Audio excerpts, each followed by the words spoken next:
അവരുടെ ജീവിതാവസ്ഥകളെ, അവരുടെ കുടുംബങ്ങളെ, ഇന്നത്തെ ജീവിത പ്രത്യേക ചുറ്റുപാടുകളെ കർത്താവിൻ്റെ നാമത്തെ ആശീർവദിക്കുന്നു. അമ്മേ, പരിശുദ്ധ അമ്മേ, അമ്മയുടെ സാന്നിധ്യം ആ മക്കളോട് ഉണ്ടാകണമെന്ന് പ്രാർത്ഥിക്കുന്നു.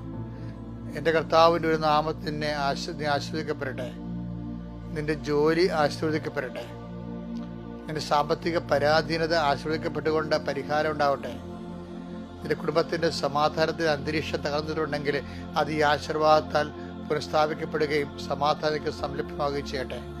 എൻ്റെ കർത്താവിൻ്റെ ഉന്നതമായ നാമത്തിൽ, സഭയുടെ അധികാരത്തിൽ, കുരിശിൻ്റെ അടയാളത്തിൽ നീയും നിന്റെ കുടുംബവും ആസ്വദിക്കപ്പെടട്ടെ.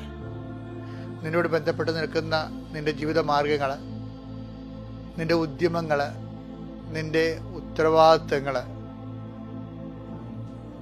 നീ സ്വകാര്യമായി ചെയ്തു തീർക്കേണ്ട ഒത്തിരിയേറെ ബാധ്യതകൾ കർത്താവിൻ്റെ നാമത്തെ അനുഗ്രഹിക്കപ്പെടട്ടെ. നീയല്ല, കർത്താവാണ് നിനക്കിവിടെ ചെയ്തതെന്ന് ബോധ്യമാകുന്ന രീതിയിലുള്ള അനുഭവങ്ങൾ നിനക്ക് ലഭിക്കട്ടെ. എൻ്റെ കർത്താവിൻ്റെ നാമത്തെ നിന്നെ ആശീർവദിക്കുന്നു. സഭയുടെ അധികാരത്തെ ആശീർവദിക്കുന്നു. കുടുംബത്തിൻ്റെ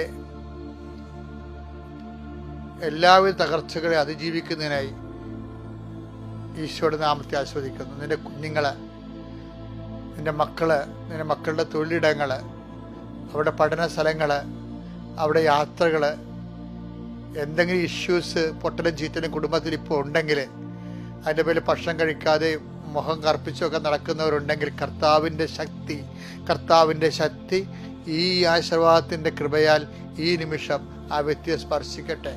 ഏതെങ്കിലും ഏടാകൂടെ ബന്ധങ്ങളിൽ നീ ചെന്ന് അകപ്പെട്ടിട്ടുണ്ട്, അതിൻ്റെ പേരിൽ നീ മാനസിക പീഡ അനുഭവിക്കുന്നുണ്ടെങ്കിൽ നിന്നെ കർത്താവ് ഇപ്പം ആശീർവദിക്കുന്നു. നിന്നെ തകർത്തിട്ടിരിക്കുന്ന, നിന്നെ വിഷമിപ്പിച്ചിരിക്കുന്ന വ്യക്തികൾ ഈ നിമിഷം നിനക്ക് അനുകൂലമായി മാറട്ടെ. എൻ്റെ കർത്താവിൻ്റെ ഉന്നതമായ നാമത്തെ സഭയുടെ അധികാരത്തെ കുറിച്ചിൻ്റെ അടയാളത്തിൽ കുരുക്ക് പിടിച്ച കാര്യങ്ങൾ, ചിലപ്പോൾ ബന്ധങ്ങളാകാം, ബിസിനസ്സുകളാകാം, ചിലപ്പോൾ നമ്മൾ സംസാരത്തിൽ വന്നിട്ടുള്ള പെസകളാകാം, അതുമൂലം തെറ്റിദ്ധാരണയാകാം, അതുമൂലം ഉണ്ടായിട്ടുള്ള ആശയക്കുഴപ്പങ്ങളാകാം.